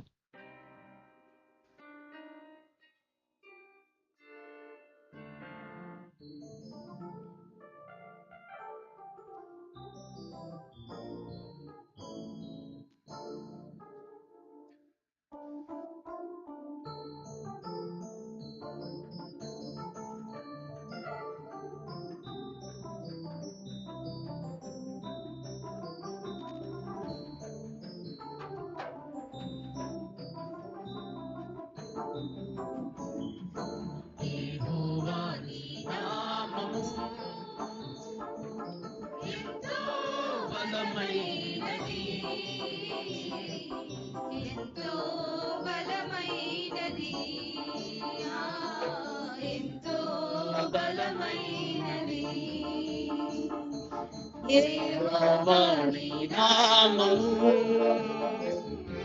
మోషే ప్రార్థించగా మన్నాను కురిపించితివి. మోషే ప్రార్థించగా మన్నాను కురిపించితివి. యెహోషువ ప్రార్థించగా సూర్యచంద్రులనాభితివి. యెహోషువ ప్రార్థించగా సూర్యచంద్రులనాభితివి. యెహోవా నీ నామము చెరసాలలో చెరసాలలో వేసిన సంఖ్యలో వేచిన చెరసాలలో వేసిన సంఖ్యలో వేసిన సంఘము ప్రార్థించగా చెరలో విడిపోయెను. సంఘము ప్రార్థించగా సంఘంలో విడిపోయెను.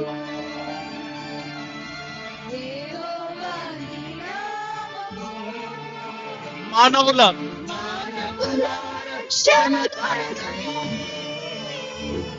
నీ ప్రియ కుమారుని మానవుల రక్షణ కొరకై నీ ప్రియ కుమారుని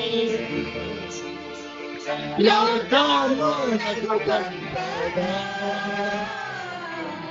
ప్రకటించే నీ వాక్యము లోకమునకు పంపగా ప్రకటించే నీ వాక్యము యెహోవా నీ నామము ఎంతో బలమైనది ఎంతో బలమైనది ఓ ఎంతో బలమైనది యెహోవా నీ నామము.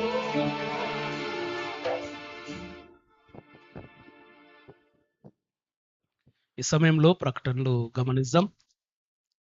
మనకు బుధవారము సాయంకాలము మందిరంలోనే మనకు బైబిల్ స్టడీ ఉంటున్నది. దయచేసి జ్ఞాపకం ఉంచుకొని బైబిల్ స్టడీలో పాల్గొనాల్సిందిగా మిమ్మల్ని కోరుకుంటున్నాను. శుక్రవారము మధ్యాహ్నము మనకు మందిరంలో స్త్రీల సహవాసం ఉంటున్నది. స్త్రీల అవకాశాన్ని సద్వినియోగం చేసుకొని సహవాసంలో పాల్గొనాల్సిందిగా కోరుచుంటున్నాను. శనివారము సాయంకాలం యవనస్తుల కూడిక ఉంటున్నది. యవనస్తులు జ్ఞాపకం ఉంచుకొని యవనస్తుల కూడికలో పాల్గొనవలసిందిగా కోరుచుంటున్నాను. ఆదివారము ఉదయం 7:30 గంటలకు మరలా 11 గంటలకు మనకు ఆరాధనలు ఉంటున్నాయి. దయచేసి తప్పకుండా ఆదివారము దేవుని సన్నిధిని మిస్ కాకుండా ఏదో ఒక ఆరాధనలో వీలైతే 2 ఆరాధనలో పాల్గొనాల్సిందిగా కోరుచున్నాను. మొదటి ఆరాధన తర్వాత మనకు సండే స్కూల్ ఉంటుంది. చిన్న బిడ్డలు కలిగిన వారు మీ పిల్లల్ని సండే స్కూల్కి పంపించవలసిందిగా కోరుచుంటున్నాను. ఈ సమయంలో మనం చివరి ప్రార్థన పరలోక ప్రార్థన ఆశీర్వాదంతో ముగించుకుందాం. మన మధ్యలో పద్మక్క గారు ఉంటున్నారు. ప్రార్థనలో నడిపించాల్సిందిగా కోరుచున్నాను.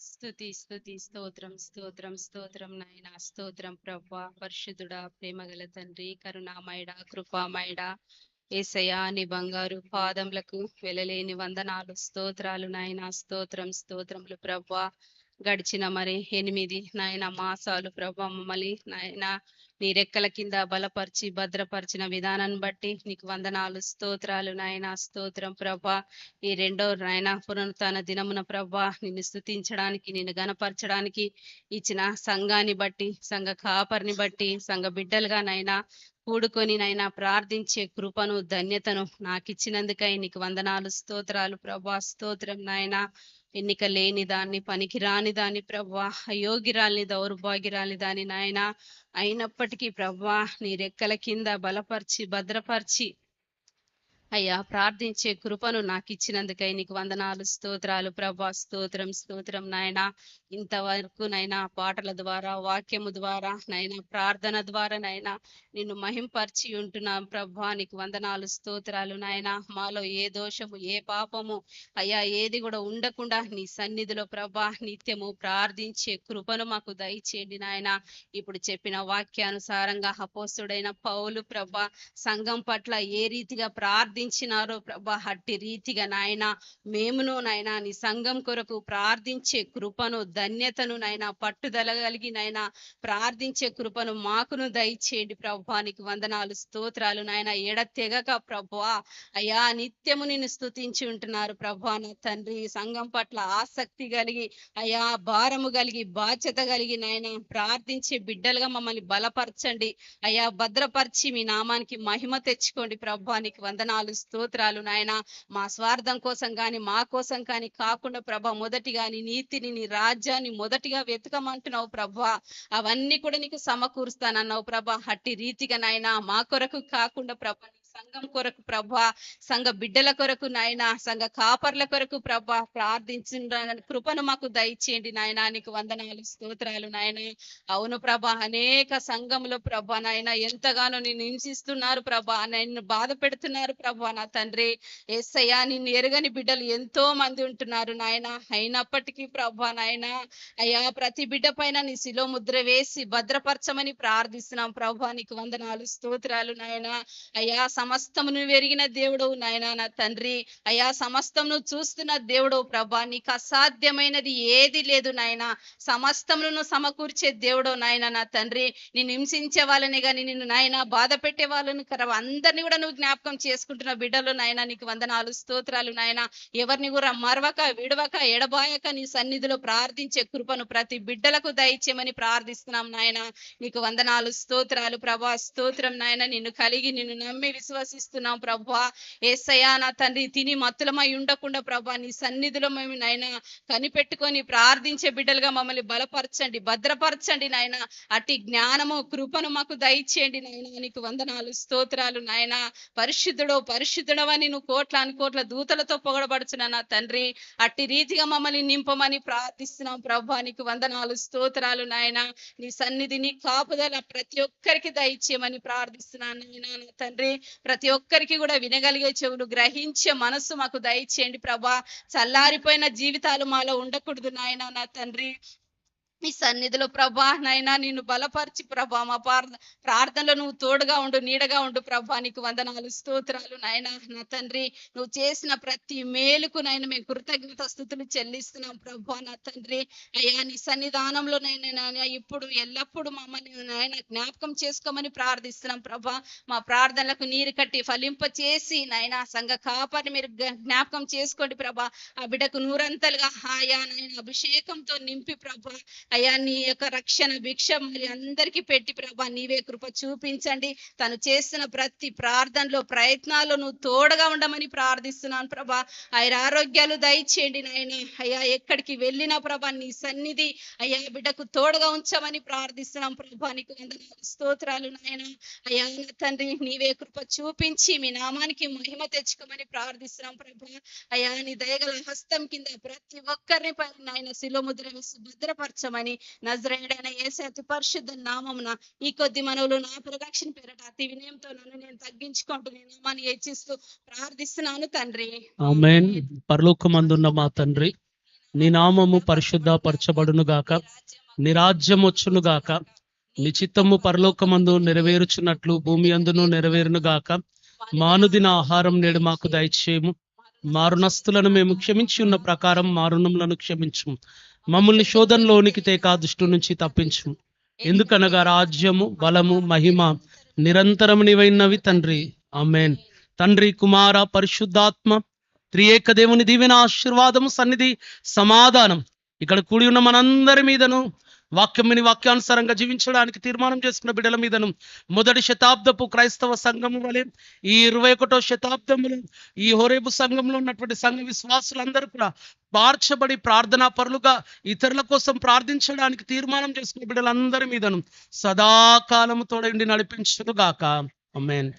ఆశీర్వాదంబుల్ మా మీద వర్షింపజేయు మీషా, ఆశతో నమ్మియు నాము నీ సత్య వాగ్దాతము. ఈ మీద కృమ్మరించుము దేవా, క్రమ్మర ప్రేమ వర్షంబు కృమ్మరించుము దేవా.